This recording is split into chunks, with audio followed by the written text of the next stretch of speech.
When Maurice and Mike asked me if I would participate in this panel on Dvořák and Black music held during the last days of Black History Month, I of course had to say yes, as it offers me a precious opportunity as we celebrate Maurice's birthday next month to reflect on the enormity of his lifetime's devotion to American music and African American music, especially in recreating the historic 1912 performance by James Reese Europe and the Clef Club at Carnegie Hall. And here's a photo which Maurice reproduces in his book, and you say it's a primary source for you and you look at it with a magnifying glass, but as you can see it's a remarkable gathering of people, and we'll hear some excerpts from the recreation of the concert a little bit later. But they have incredible plucked string sections of the banjos, which Maurice managed to find a number of them. 10. In New York City, you can find anything. And I'll talk more about this concert. So mandolins and guitars. Yes. 10 each. His efforts as a conductor, scholar, and teacher sparked my interest in American music as an undergraduate over 20 years ago. And his mentorship as we worked together on the trio of Carnegie Hall concerts gave me critical skills as I made it through graduate school, became a professor of music theory, and then the director of a major research center devoted to American music based at Brooklyn College, and an organizer of many conferences, performances, and events designed to change the ways that music is conceived, taught, and given to the next generations of students and musicians. Maurice hired me to be his assistant in mounting 3 massive concerts in July 1989, the Clef Club concert of 1912, the Carnegie Hall debut of Duke Ellington and his orchestra in 1943, and George Antheil's 1927 concert.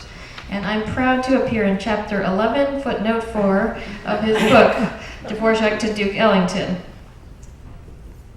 And here is a copy of the original program from 1912 called A Unique Concert of Negro Music, composed and rendered exclusively by colored musicians. Again, this is 1912, Carnegie Hall, May 2nd, 1912, under the auspices and for the benefit of the Music School Settlement for Colored People. So it's a fascinating story. This Music School Settlement was part of I guess David Manis was involved with this school. It's in your book. His first teacher was a black man. He rang the bell because he heard him practicing. He says, whoever's playing in there needs a teacher. I'm a music teacher. This is a black person who'd studied in Europe. And David Manis, when he became very famous, he married Damrosch's sister. When he became famous and powerful in the musical life of New York, he decided to start schools for black kids to kind of repay what this teacher gave him. And that's why this concert happened. And Manis convinced the Carnegie Hall people to do it. Yeah, it's a really beautiful story. So when I was working with Maurice for these concerts, I contacted musicians, contractors, and scholars, typed up correspondence, distributed music including fresh arrangements, watched how he managed the budget, oversaw the rehearsal schedule, and facilitated payments to musicians. And we had quite a crew, which included Jester Hairston, Eva Jesse, the Morgan State Men's Choir, the Boys Choir of Harlem, and then for the Duke Ellington concert, John Faddis, Frank West, Jimmy Heath, Sir Roland Hanna, Melody Savage. I don't know how you got all those people together in July, no less, for these incredible concerts. In addition to these material skills, all of which I use today, I learned an immeasurable amount about the figures he lovingly made both visible and audible. James Reese Europe, here he's pictured. He lived a tragically short life. That's another story. Harry T. Burleigh, Will Marion Cook. So here's Burleigh. There's a brand new book by Gene Snyder called Harry T. Burleigh from University of Illinois Press. And here's Cook.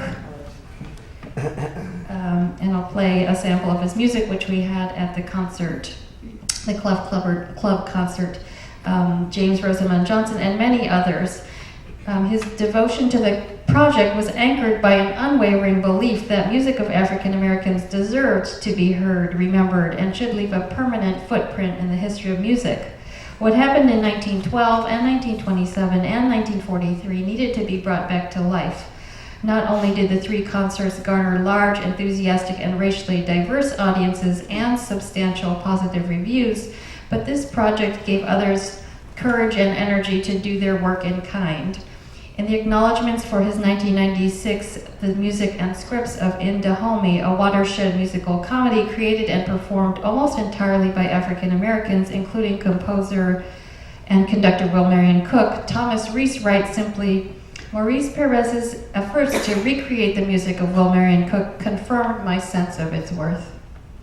Other authors, including Gene Snyder, whose book we just mentioned, and Margaret Carter, Will Marion Cook's biographer, acknowledge Maurice's work, and the prestige of the Carnegie performances surely paved the way for the spate of excellent recordings from Thomas Hampson, William Brown, Ann Sears, and many others that began to emerge starting in the 1990s. So I have a recording of Swing Along, which we had at the concert, and Maurice also brought some of the recordings from the concert. So maybe I'll play Swing Along first, which was a big hit both in 1912 and in 1989, and then we could hear your CD.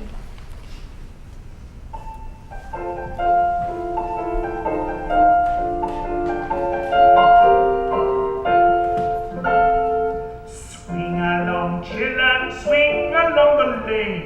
Lift your head and your heels mighty high. Swing along, children, tain't gonna rain. Sun as red as the rose in the sky. Come along, bandit, come along, Sue. White folks watching and seeing what you do. White folks jealous when Zeus walk into my tomb. So swing along, children, swing along.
Maurice referred to the grandchildren of Dvořák, so Will Marion Cook taught Duke Ellington, was a major figure. So there is a link or lineage from Dvořák to Cook, who studied with him at the National Conservatory in New York, and that just a fascinating life, which is chronicled by Margaret Carter on her book, and also studied with Joachim in Germany.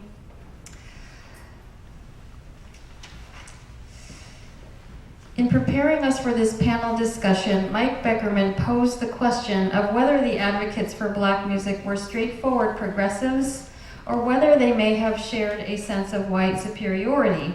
We could certainly bring into the discussion the use of Native American themes and music in American art music, not only by Dvořák, but by composers including Charles Wakefield Cadman, Arthur Nevin, Amy Beach, and many others. Perhaps we could discuss this issue of white composers drawing from ethnic music more generally in the open discussion. Certainly, there were numerous racist reactions against the proposal that black folk music be incorporated into art music.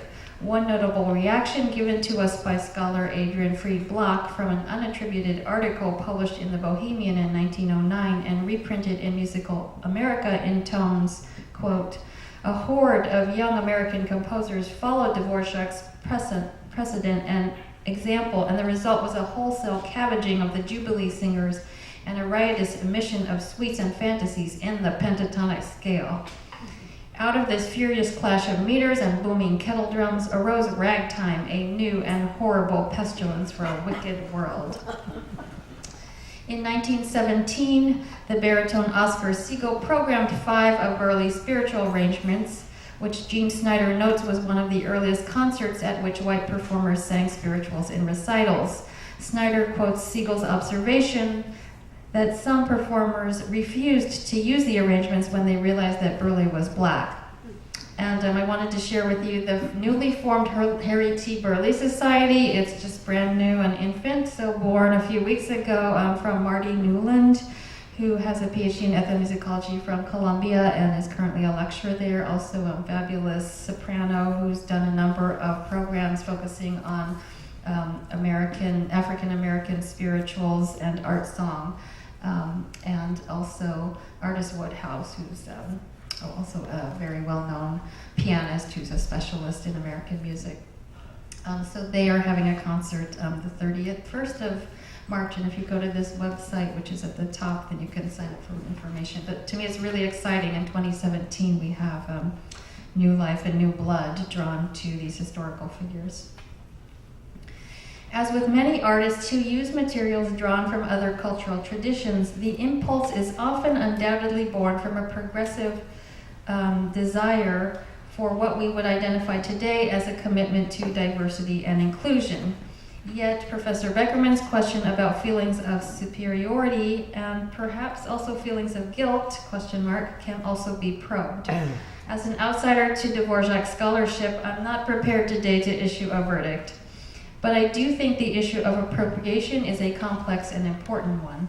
For me, an equally critical issue is present in Maurice's introductory remarks. He observes that Dvořák's musings about creating a school of American composers inspired by the music of the Negro have indeed been fulfilled in ways that Dvořák did not and could not have dreamed. Dvořák's encouragement and support of composers such as Burleigh, who produced a remarkable body of music and who in turn mentored so many other musicians in the 20th century, has a long afterlife into the 21st century. And here he is at the piano in his Bronx apartment. So this is a photo I hadn't seen before, but it's published in Gene Snyder's new book. I'd like to spend my remaining minutes making a few observations about Burleigh's remarkable setting of Deep River and the 3rd version, which was completed in 1917, and there were 2 earlier versions from 1916. So I'm going to play a recording by the late Lorraine Hunt Lieberson and Peter Serkin from a live performance. And I wanted to make a few comments before you start listening. I know some of you do read music and maybe some of you don't, so I'm going to flag the words I want you to listen to. So note the striking harmonic choices at the words home, so that's measure 5 early in the song, and then the word Lord in measure 8. So really listen closely to those 2 moments, home and Lord, and then how Lord, the harmony is resolved right after in the words I want. And then later on the word peace is very important as well.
people understand, the Negro spirituals were sung a cappella, not harmonized necessarily, or if they were harmonized, they were kind of rather simply harmonized.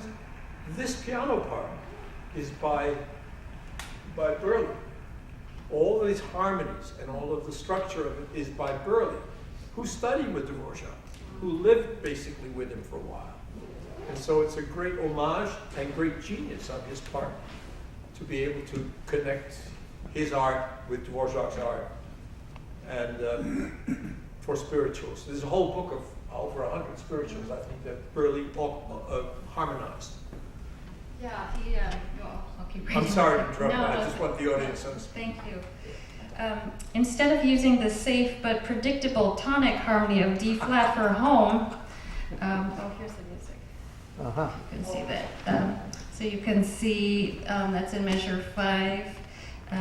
Instead of using just a simple 1 chord for home sung to the D flat, which is the pitch, and for those who have perfect pitch, Lieberson is singing a transposed version, so just adjust to the actual score. Burley chooses an augmented triad, so he's got D flat, F, and A natural. So he's expanding the triad from this. So giving it that more pungent flavor with the A natural.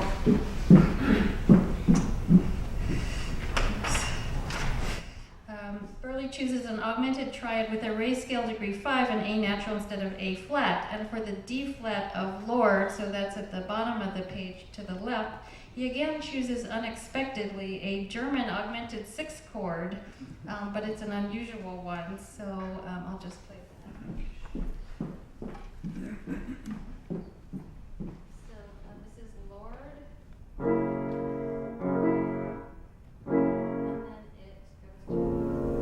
German augmented 6 resolution. But what's interesting is it's kind of a plagal one, so it's not the typical scale degree 6, 1, 3, and sharp 4, but instead, sorry, I'm teaching chromatic harmonies, and augmented 6 specifically. So the augmented 6 is the E, which goes to F, and the G flat, which goes to F, but then the D flat is hanging out here, so the tonic is retained. Instead of this being a chord that goes to the dominant 5, it's going to a 1 chord, but kind of not a solid one, but one with the F in the bass. So it's unusual. So it has kind of a plagal cadence sound.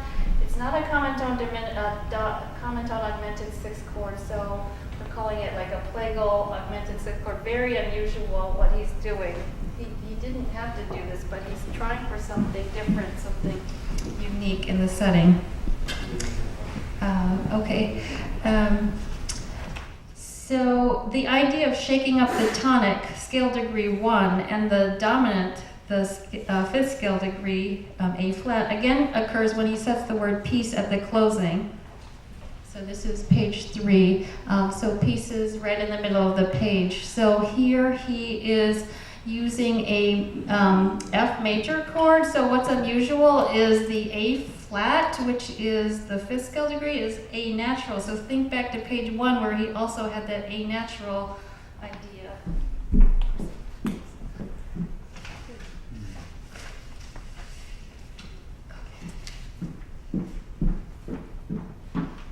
So, like the easiest thing to do for all this piece is just for me to have this, but instead he wants to have the A natural. So it's really striking, it jumps out at you that moment.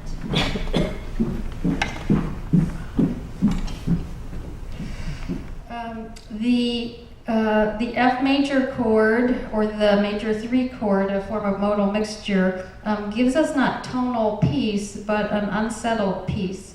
The A natural returns at the very last cadence, but in disguised form, so written as a B double flat.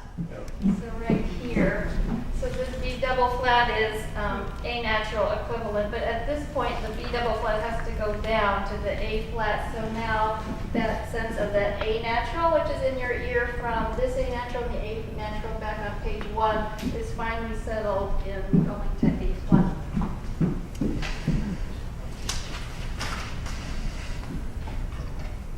Would you call these Dvořákian harmonies? Oh, that's a good question. I was thinking about that. I don't know. Would you? Yes. Okay. I want to get Mike's opinion as well, since I'm an interloper here. Okay. Yeah. Yeah, I was wondering if it were somewhat Holstein too, some of the chromaticisms. So there is definitely this European link to the setting of African American traditional music.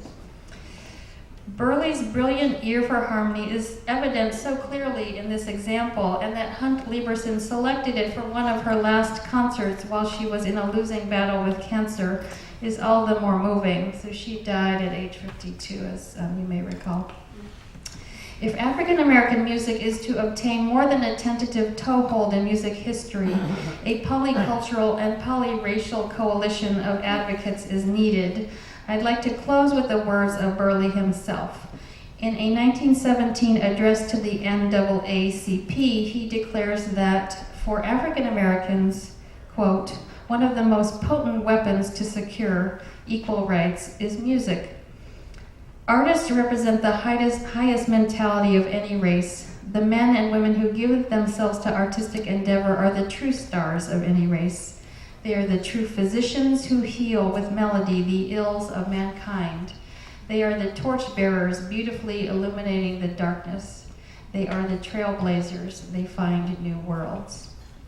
In 2017, here's to the new world and to new worlds. Thank you.